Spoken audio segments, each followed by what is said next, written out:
Hello guys, आप देख रहे हैं सीजर फॉर कार्स और फिर से एक और बार अपने पास है टाटा नेक्सॉन .ev। और आज के वीडियो में अपन जानने वाले हैं इस गाड़ी का मेन जो सबसे यूनिक फीचर है जो कि आइस इंजन में आपको नहीं मिल पाता है, रीजनरेटिव ब्रेकिंग सिस्टम।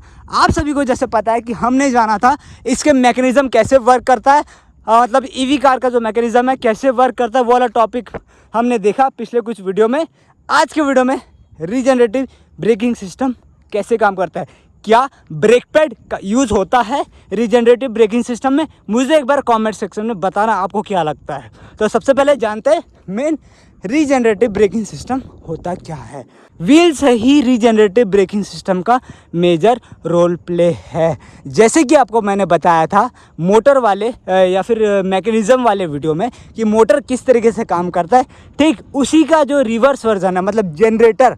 जो मोटर जो है दो रोल प्ले करते हैं, एक मोटर का दूसरा जनरेटर का। तो अभी हम समझ रहे हैं वो जनरेटर का कैसे काम करता है। तो सबसे पहले जानते हैं व्हील जैसे कि घूम रहा है, अभी आइडल में खड़ी है, ठीक है, ढलान में घूम रहा है। तो ढलान में इस वजह से आपको ज़्यादा रीजनरेटिव मिलता है क्योंकि वो ऑटोमेटिक गाड़ी एनर्जी दे रही है लेकिन ले कुछ नहीं रही है। लेकिन जैसे ऐसे नॉर्मल रोड में गाड़ी को पहले एनर्जी लेने के लिए एनर्जी खपाना पड़ रहा है, तो इस वजह से वो थोड़ा सा रेंज थोड़ा सा उसमें दिक्कत देता है। लेकिन रीजनरेटिव ब्रेकिंग में आपको ऑलमोस्ट 5 से 7 किलोमीटर तक का रेंज मिल जाएगा एक्स्ट्रा। अगर बात करो जैसे 204 दिखा रहा है, 208, 210 ऐसा कुछ ऑलमोस्ट दिखा देगा 5 से 6 किलोमीटर की अगर बात करें तो टाटा नेक्सॉन में एवरेज।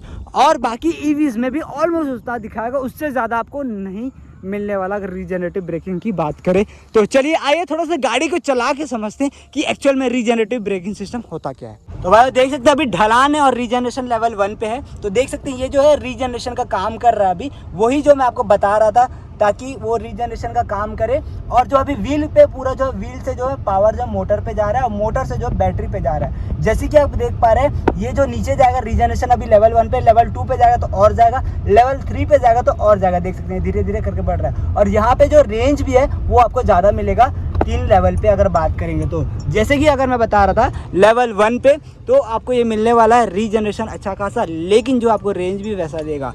और आपको एक टिप्स दे रहा हूँ, जैसे रीजनरेटिव ब्रेकिंग सिस्टम आप यूज़ कर रहे हैं तो हाईवे में अगर आप यूज़ करते हैं तो आपको मिलेगा क्या चीज़, एक टिप दे रहा हूँ। हाईवे में अगर आप यूज़ कर रहे हैं रीजनरेटिव ब्रेकिंग सिस्टम तो वहाँ पे आपको रेंज बल्कि कम होगा। थोड़ा सा लाइट जला लेते हैं, कम होगा क्योंकि हाईवे में कोई भी ढलान नहीं होता है। तो आपको रीजनरेटिव ब्रेकिंग सिस्टम यूज़ करना तो आपको सिटी मोड में चला के सिटी में यूज़ करें। ढलान में अगर पहाड़ में यूज़ करें तो आप वहाँ से प्रॉपर तरीके से यूज़ कर सकते हैं। जैसे कि हाईवे में रीजनरेशन पूरा बंद कर दें और गाड़ी को जो पूरा जीरो एनर्जी के साथ ढूंढने दे, बस हल्का हल्का जो एक्सीलरेटर देंगे तो आपकी गाड़ी जो आराम से चलेगी। और रेंज जितना रीजनरेशन डाल के आप उतना घटाओगे उससे कहीं ज़्यादा रीजनरेशन बंद करके आपकी गाड़ी जो है ढूल जाएगी आराम से, और आपको जो है ट्रैवल विदाउट एनर्जी के साथ करने में मज़ा भी आएगा। ठीक, ये हमने देखा ओवरऑल रीजनरेशन 1, 2, 3 लेवल के साथ जो आता है।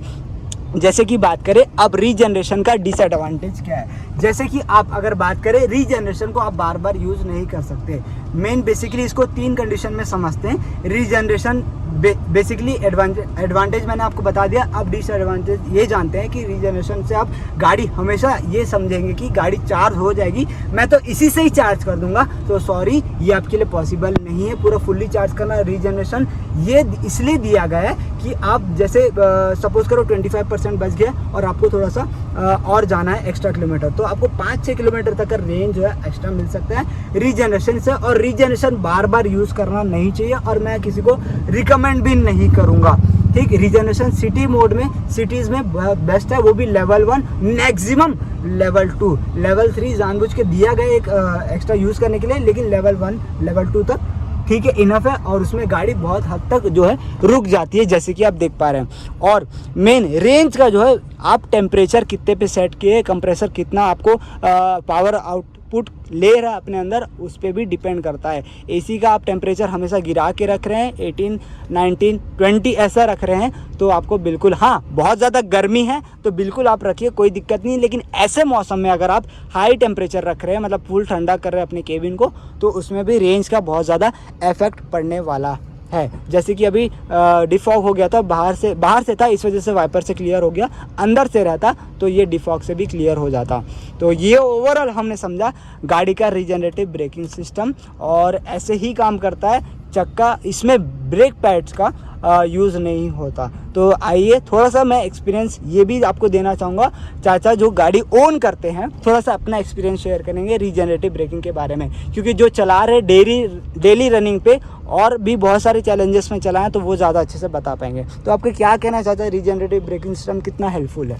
मैं आपकी सारी बातों से सहमत हूँ, बट मैं आपको ये बताना चाहता हूँ, एडअप करना चाहता हूँ कि रीजनरेटिव ब्रेकिंग जो है that is a brake, that is not वो कोई छोटा मोटा फीचर नहीं है, वो गाड़ी का एक अहम फीचर। जैसे आपके लिए क्लच इंपॉर्टेंट है तो वैसे ही इलेक्ट्रिक गाड़ियों में वैसे ही रीजनरेटिव ब्रेकिंग काम पे आता है, और उसको आप हमेशा यूज़ कर सकते हैं। ऐसा नहीं है कि आप उसको हमेशा यूज़ नहीं कर सकते, बट रिकमेंड किया जाता है कि एकदम ज़्यादा हैवी यूसेज ना किया जाए, राइट। बट जैसे आप हाईवे में चल रहे हैं और आपको बहुत दूर से दिख रहा है कि मेरे को आगे चल करके वहाँ सिग्नल दिख रही है, एक चौक आ रहा है, आपको 200 मीटर 300 मीटर पहले ब्रेकिंग करनी है, आप डेफिनेटली वही ही तरीका है इसको यूज करने का।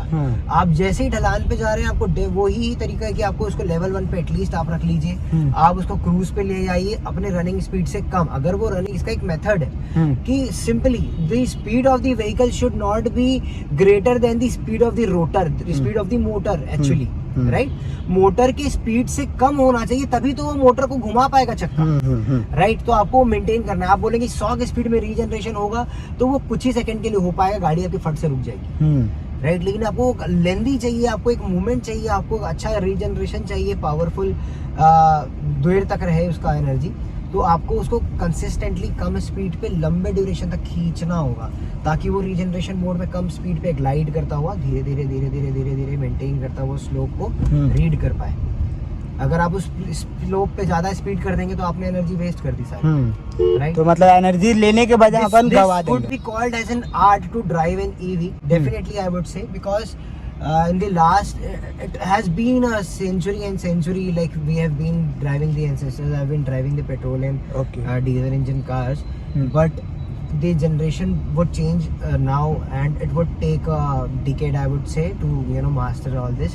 But it's very easy to drive an EV. It's just automatic with all the things in your hand. That is why it is called as single pedal easy drive. and fun to drive. It's called a single pedal drive. Why?